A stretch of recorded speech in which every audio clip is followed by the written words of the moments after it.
ہے اور وہ ذات مصطفیٰ علیہ السلام ہے۔ اس واسطے یہ دونوں محبتیں بیک وقت سچی جب پائی جاتی ہے تو اکٹھی پائی جاتی ہیں، اور اس پائے جانے کو سنی کے سینے سے تعبیر کیا جاتا ہے۔ ناظرین، یہاں میں ایک اور بات کی طرف بھی توجہ مبذول کرانا چاہتا ہوں، وہ ہے اس بات پر گفتگو کہ اس شخص نے وہاں تقریر کرتے ہوئے ایک بات کی، کچھ لوگوں پر یہ کہہ رہا تھا کہ یہ غیر ملکی طاقتیں ہیں جو فرقہ وارانہ انتشار پیدا کر رہی ہیں پاکستان کے اندر۔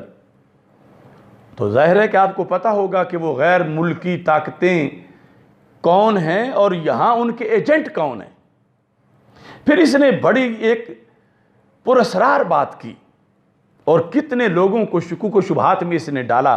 ناظرین، پہلے آپ وہ کلپ سنیں اور اس کے بعد میں پوچھتا ہوں کہ ملک کے اداروں کو پتہ کرنا چاہیے کہ وہ کون لوگ ہیں جو گزشتہ 6 ماہ کے دوران یہاں سے دبئی جاتے ہیں اور دبئی سے انڈیا جاتے ہیں اور پھر وہ آ کے یہاں پر یہ آگ لگانا چاہتے ہیں۔ ہمارے اداروں کو انہیں دیکھنا چاہیے۔ کہہ رہا ہے کہ وہ کون لوگ ہیں جو گزشتہ 6 ماہ کے دوران یہاں سے دبئی جاتے ہیں اور دبئی سے انڈیا جاتے ہیں اور پھر وہ یہاں آ کر یہ آگ لگانا چاہتے ہیں۔ تو بتاؤ قوم کو وہ کون لوگ ہیں؟ یہ فرض ہے آپ پر۔ آپ فضا میں تیر مارتے ہیں۔ اگر ایسے کوئی لوگ ہیں وہ ظاہر کرو، ایجنسیوں کو بتاؤ، ان سے پردہ ہٹاؤ۔ کون ہے جو اس پاک سلطنت کے اندر جس کا نظریہ قرآن ہے، اور اس وجہ سے نظریہ قرآن ہمارا ایمان ہے؟ کون ہیں جو غیر ملکی پیسے سے؟ کون ہیں وہ جو راہ کے ایجنٹ ہیں؟ کون ہیں وہ جو ایران کے ایجنٹ ہیں یا نجد کے ایجنٹ ہیں یا کسی بھی غیر ملکی یا ملکی ایجنسی کے ایجنٹ ہیں جو اس ملک کی سلامتی سے معاذ اللہ کھیل رہے ہیں یا عوام کے ایمان سے معاذ اللہ کھیل رہے ہیں؟ نام لو ان کا، واضح کرو۔ آپ یہ مبہم سے الفاظ بول کر لوگوں کی آنکھوں میں دھول ڈالنا چاہتے ہیں اور اپنی طرف سے ایک مسلک جس کے دامن پر آج تک اللہ کے فضل سے کوئی دھبا اور داغ نہیں، آپ اس مسلک پر الزام لگانا چاہتے ہیں۔ واضح کرو، نام لو ان کے جو 6 مہینے کے دوران یہاں سے دبئی گئے، دبئی سے انڈیا گئے اور انڈیا سے پھر آ کے وہ فرقہ واریت اور انتشار پھیلا رہے ہیں۔ اور اگر ایسا نہیں، اور یہ ساری گفتگو کے بعد میں کہتا ہوں ملک کے اداروں سے کہ اس شخص کو خود اس کا محاسبہ کیا جائے، اور میں حکومت سے کہتا ہوں اتنا جھوٹا، اتنا متنازع اور اتنا بد کردار شخص کہ ماضی کے جس کے کتنے سکینڈل ہیں، ایسے بندے کو کیا تم نے اس سیٹ پہ بٹھا دیا ہے کہ یہ مسالک کے درمیان فیصلہ کرے گا؟ اس کی کیا علمی حیثیت ہے، کیا عملی حیثیت ہے؟ پی جے میر کے پروگرام میں میرے ساتھ بٹھایا تھا اس کو کچھ لوگوں نے، تو ایک حدیث نہیں پڑھ سکا تھا۔ یہ عجیب بات ہے کہ ایسے شخص کو آپ نے فیصلوں کے لیے بٹھایا ہوا ہے جس کے دامن میں خود اتنے ایجنسیاں ہیں، اس کے دامن میں توہینوں کی یہ ایجنٹ ہے جن لوگوں کا، جن کے نظریات اور عقائد کا۔ وہ کیا لکھا انہوں نے اس کتاب کا؟ ایک حوالہ صرف دیا، ابھی اس سے آگے کی کتنی باتیں ہیں۔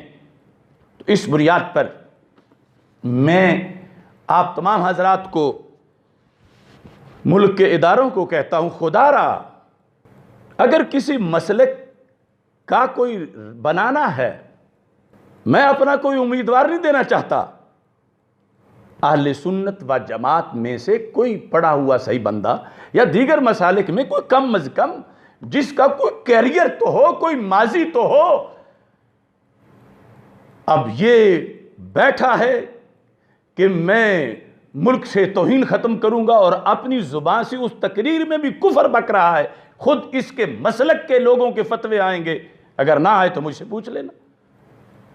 تو اس بنیاد پر جس بڑے کام کے لیے بڑی سیٹ ہو اس کا اس لحاظ سے اہتمام ہونا چاہیے۔ المیہ یہ ہے کہ اسلامی نظریاتی کونسل کے چیئرمین سے لے کر اس کی ممبرشپ تک سارے دور جو گزرے ہیں، ہر سیاسی جماعت جس کی حکومت ہوتی ہے وہ اسلامی نظریاتی کونسل میں لوگوں کو بھرتی رشوت کے طور پر کرتی ہے، میرٹ پر نہیں کہ کس نے میرے جرم کو چھپایا تھا کس عالم نے فتویٰ دے کر، الا ماشاءاللہ اکثریت وہ ان کی ہاں میں ہاں ملانے والے لوگوں کی ہوتی ہے جو بوقت ضرورت ان کو کام آتے ہیں۔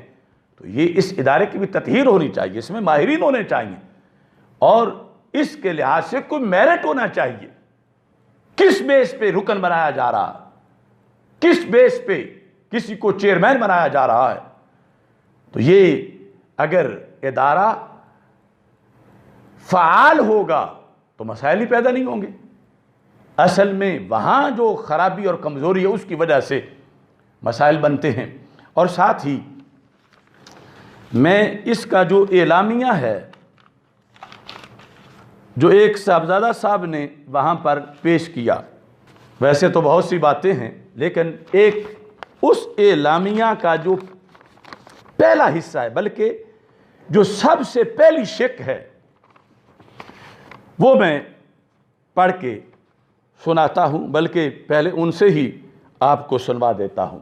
کسی بھی ایسی شخصیت کے بارے میں کہ جن کے ساتھ کروڑوں لوگوں کی عقیدتیں وابستہ ہوں، غیر مناسب اور توہین امیز الفاظ کا استعمال نہ کیا جائے، بالخصوص وہ شخصیات جن کے احترام کے متعلق حضور علیہ الصلوۃ والسلام کی احادیث اور واضح دینی تعلیمات موجود ہیں، ان کے بارے میں گفتگو کرتے ہوئے احترام کو ملحوظ رکھا جائے۔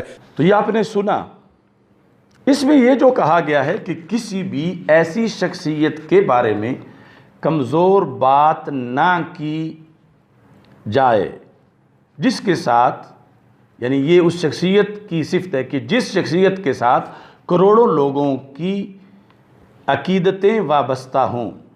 آگے بالخصوص وہ شخصیات جن کے احترام کے متعلق حضور نبی پاک صلی اللہ علیہ وسلم کے فرامین اور نصوص قطعیہ موجود ہیں۔ یہ بات تو ٹھیک ہو گیا، بالخصوص کے بعد جو ہے اہل بیت اطہار صحابہ کرام رضی اللہ تعالی عنہم، لیکن اس سے پہلے، بالخصوص سے پہلے جن کے لحاظ سے بات کی گئی ان کا میرٹ کیا ہے کہ جن کے خلاف کمزور بات نہ کی جائے، ان میں کیا وصف ہے کہ اب ان کے خلاف کمزور بات کرنا جرم ہوگا؟ ان کا میرٹ یہ بتایا گیا کہ جن سے کروڑوں لوگوں کی عقیدتیں وابستہ ہوں۔ اب گرو نانک سے بھی تو لوگوں کی عقیدتیں وابستہ ہیں، یا اور مختلف جو جھوٹے باطل مذاہب ہیں جن کو قرآن کہتا ہے قل یا ایھا الکافرون، قیامت تک جو بھی آ رہے ہیں اس میں۔ اب آپ نے یہ میرٹ بنایا ان کے خلاف نہ بولا جائے جن سے کروڑوں لوگوں کی عقیدتیں وابستہ ہیں۔